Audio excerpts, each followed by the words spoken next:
I'm now going to tell you how to become an oversubscribed personal trainer.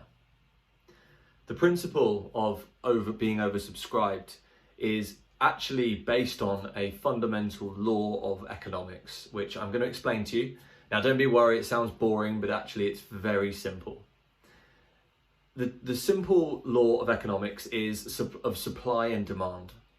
The supply refers to the producer or the provider of a particular service or product and how much of that is available.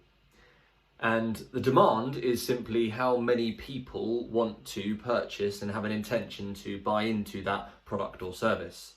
In our case, as personal trainers, the supply is very much the hours that you make available for the service that you're there to provide. For example, you might make 25 hours of available time per week to train people. That is your supply. At this stage, it doesn't matter whether we describe it as personal training, fitness coaching, fat loss, nutritional guidance, whatever you want to describe it as, whatever label you put on it, doesn't matter. It's the number of hours that we are ready to provide with our skills and our services. The demand is how many people, how many clients want to be booking in with you, how many people want to train with you, how big is the client base that you're currently serving. Now, an oversubscribed personal trainer is when demand outstrips supply. And if I have those 30 hours to offer people and I have 35 or 40 people each wanting to train with me once per week, I am now in demand. It's when you are oversubscribed and in demand that you have pricing power. Because you've only got two options at this point. You either increase the number of hours that you work in a given week, or you increase the prices. So essentially you end up chopping off the 5 or 10 least committed clients.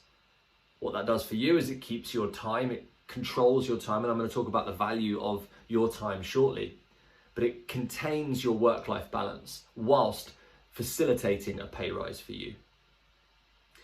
So in summary, supply and demand, very simple concepts. It's economics at its very most basic. But we have to understand this because it's going to form one of the key drivers of our price increases over time. So we're now going to dive into supply and actually do an exercise in a moment, which will force you to put a number on your supply. And the example I gave just now was if you gave 30 hours of time. Well, that number might not make sense to you, depending upon your life and your situation right now, your ambition, your income goals.